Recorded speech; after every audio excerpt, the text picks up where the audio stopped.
Hi everyone, welcome back. It's been a while since I posted a video. Apologize for that. It's the end of the term here and grading has started to come in, so I've been a little bit remiss. I apologize.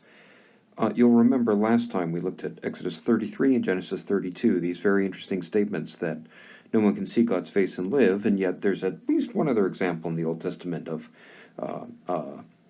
Jacob being terrified that he has seen God face to face, and yet he managed to live.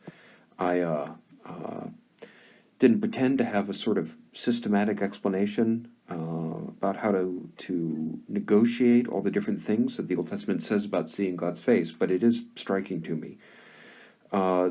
There's another wrinkle to all this in Numbers 12, which I'd like to read with you today. You'll remember the context is that Miriam and Aaron are giving Moses a hard time, and it's an interesting little insight into church politics. Their stated reason is the fact that he married a Cushite woman, but that, I'm almost certain, is the surface reason that's given, and it's not the real reason, because there's nothing wrong with marrying a woman from another tribe as long as she's spiritually faithful. I'm pretty sure the real reason is spiritual competition. Miriam and Aaron don't like it that Moses gets so much time in the limelight.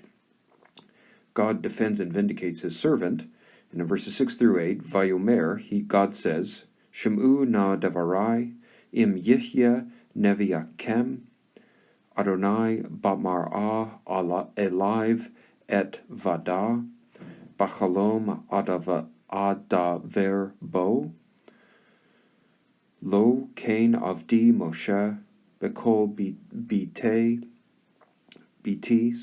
ne'eman hu, pe el pe adaber bo, umar'eh velo bechidot, ute munat Adonai yabid. So a couple verses this time. Why don't you pause the video, practice pronouncing, and see how much you can read.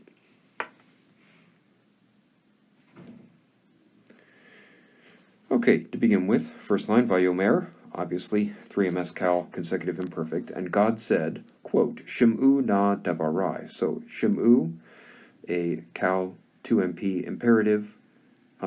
This initial vocal shava is reverted to a chirek, as it tends to do for this form. Na goes ahead, it intensifies an imperative. As I remember, I didn't check this in a grammar, but as I remember, the na either intensifies or softens an imperative, which can be frustrating to some students, but there's something similar in English. If you are giving someone a command and you say their name, if you were to say, hey, Bob, listen, that could have the effect of intensifying the imperative, depending on the tone that you said it in. It could have the effect of softening it if you said, Bob, listen, or something like that. So, strange as it might sound, there's something similar in Hebrew.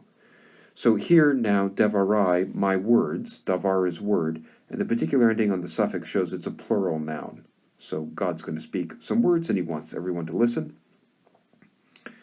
Im yihya nevi kem. So im means if. Yihya is just a cal 3ms imperfect from haya.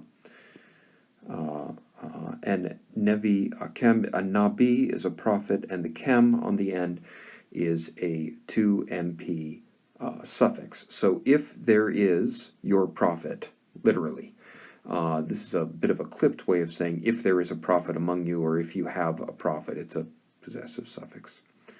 So hear my words, if there's a prophet among you.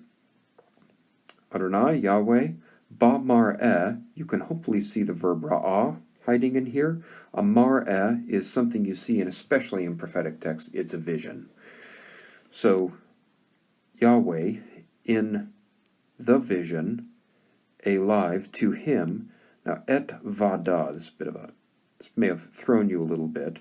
The et in front tells you it's a 1cs imperfect, and it is a hit pile verb. The root is actually yada, to know. You'll remember that initial yod verbs will revert back to a vav whenever they get a chance.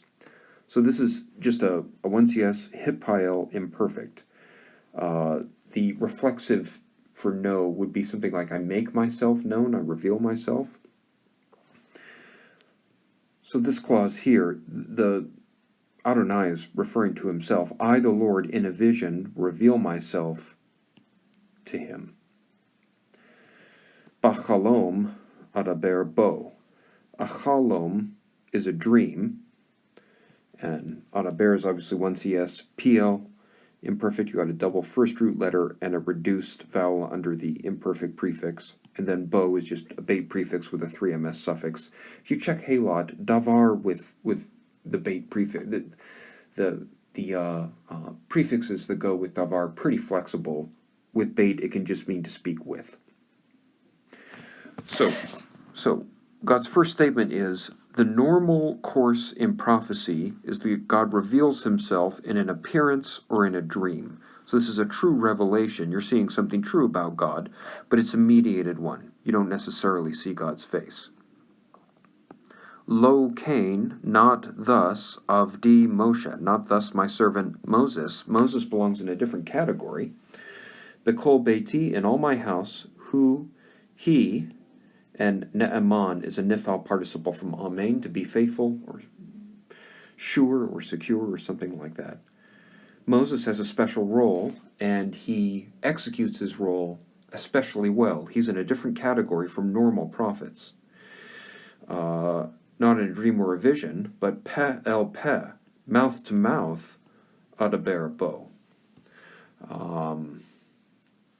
I think the distinction here is, and I don't want to emphasize this too much.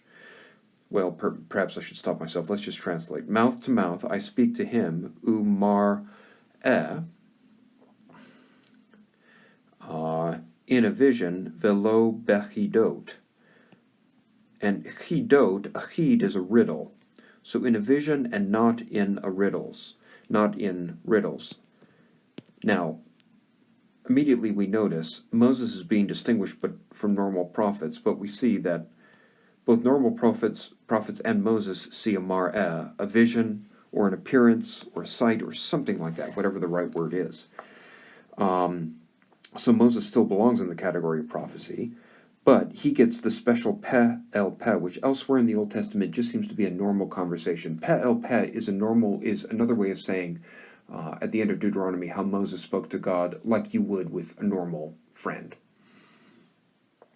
In context here, the ESV translates mar'eh as clearly and not in riddles.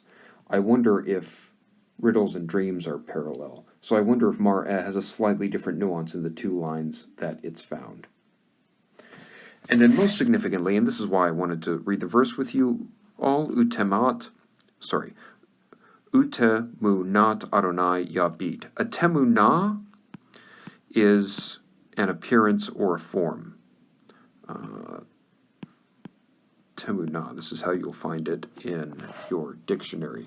It's a feminine singular construct verb. The form of the Lord, he nabat. And you'll remember that the hiphil nabat is very commonly used in parallel with ra'ah, to see. You know it's hiphil because of the a vowel and the I vowel. So what's interesting to me, the reason I picked this verse, Moses, he's a prophet, but Moses is not subject to the mediating appearances that most prophets are. Prophets see things truly, but sometimes only in a dream, sometimes in riddle. Moses is not subject to that. Face to face he speaks with God, and he even sees the form of the Lord. That is really interesting to me. Apparently, so temunah is used elsewhere for like an idol statue, an idol image that you shouldn't make. Apparently the Lord has a form, and Moses has the privilege of seeing it, which normal prophets don't. So, that's our verse for today. When we pick this up again, we're going to go to Deuteronomy 4, and we'll see something even more interesting about the temunah Adonai. So we'll continue this next time. Thanks, everyone. If there are questions or comments, please feel free to leave a comment below. Thanks all. Bye for now.